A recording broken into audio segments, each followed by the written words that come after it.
ఆంధ్రప్రభకు స్వాగతం. నేను సంతోషి. ప్రస్తుతం మనం శ్రీనగర్ కాలనీలో ఉన్నటువంటి వెంకటేశ్వర స్వామి టెంపుల్కి అయితే వచ్చామండి.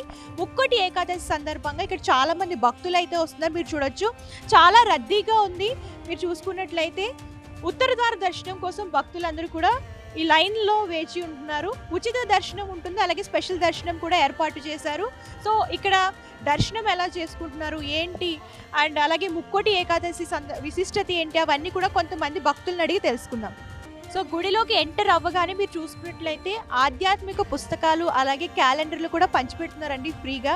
అసలు ఎందుకు పంచిపెడుతున్నారు ఏంటి అని చెప్పేసి అడుగుదాము. నమస్తే సార్. నమస్తే అమ్మా, నా పేరు బాను.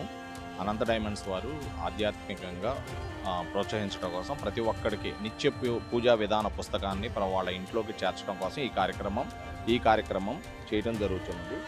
ఈ నిత్య పూజా విధాన పుస్తకంలో ప్రతి ఒక్క దేవుళ్ళ గురించి, ప్రతి ఒక్క దేవతల గురించి దీంట్లో వాళ్ళకి ఇంట్లోకి ఉపయోగపడే, పూజా మందిరంలో ఉపయోగపడే ప్రతి పూజ యొక్క విధానాన్ని అందజేయాలని అనంత పద్మశేఖర్ గారి యొక్క ఆశయం. దీన్ని ఆంధ్రప్రదేశ్లో దగ్గర ప్రతి ఇంట్లోనూ చేర్చడం జరిగింది. ఇప్పుడు తెలంగాణలో కూడా ఈ కార్యక్రమాన్ని మొదలుపెట్టడం జరిగింది. తొలిగా ఈ శ్రీ వెంకటేశ్వర స్వామి దేవస్థానంలో శ్రీనగర్ కాలనీలో ఈ యొక్క పుస్తకాన్ని పంపిణీ చేయాలని, ఉచితంగా ఇవ్వాలని, ప్రతి ఒక్క భక్తుడికి అందించాలని ఒక సదుద్దేశంతో ఈ కార్యక్రమాన్ని ఈవో గారి యొక్క సహకారంతో ఈ కార్యక్రమాన్ని చేస్తున్నాము. ప్రతి ఒక్క భక్తుడు ఈ యొక్క ఉచిత పూజా విధాన పుస్తకాన్ని, అనంత డైమండ్స్ వారి ఉచిత పూజా విధాన పుస్తకాన్ని తీసుకుని వాళ్ళు తెలిసిన వారికి కూడా అందచేయాలని కోరుకుంటున్నాము. థ్యాంక్ యూ అండి, మీ ద్వారా తెలియజేస్తున్నాము. Thank you. చాలా బాగా జరిగింది. Every year the number devotees are increasing, which shows more and more faith in the God. So God should bless everybody.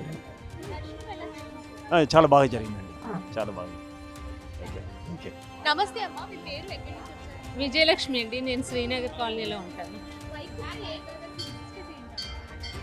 Vaikuntha Ekadashi అంటే మనము సంవత్సరం మొత్తము గుడికి వెళ్ళినా వెళ్ళకపోయినా ఈ ఒక్కరోజు వెళ్తే సంవత్సరం మొత్తం చేసినది పుణ్యం అంతా దక్కుతుందని ప్రజలు నమ్ముతారు. అది చేసుకున్నామండి. చాలా చాలా చాలా బాగా జరిగింది. ప్రతి సంవత్సరం చేసుకుంటాము. చాలా బాగా అలంకరించారు. చాలా చాలా బాగుంది, చాలా తృప్తిగా ఉంది. మేము శ్రీనగర్ కాలనీ అండి, దగ్గరలోనే ఉంటాము. రెగ్యులర్గా వీలైనంత వరకు వస్తూనే ఉంటాం. మనతో పాటు ఆలయ ఈవో శ్రీనివాస్ శర్మ గారు ఉన్నారు. నమస్తే సార్. నమస్కారం అమ్మా. వైకుంఠ ఏకాదశి సందర్భంగా ఎలాంటి ఏర్పాట్లు చేశారు? వైకుంఠ ఏకాదశి సందర్భంగా ఈ దేవాలయానికి దాదాపు సుమారు 50,000 నుంచి 60,000 మంది భక్తులు ఈరోజు హాజరవుతారని అంచనా వేసి వారికి తగినట్టుగా క్యూ లైన్ల ఏర్పాట్లు మరియు వారికి మంచినీటి వసతి మరియు ఎలాంటి ఇబ్బంది జరగకుండా వాళ్లకు చల్వ పందిళ్ళు అవి ఏర్పాటు చేశాము. సాయంత్రం వరకు భక్తుల రద్దీ ఇలానే ఉంటుంది. ఇప్పుడు ఈరోజు సాయంత్రం వరకు మేము ఇంకా ఒక 20,000 దాకా భక్తులు వస్తారని చెప్పి మేము భావిస్తున్నాం.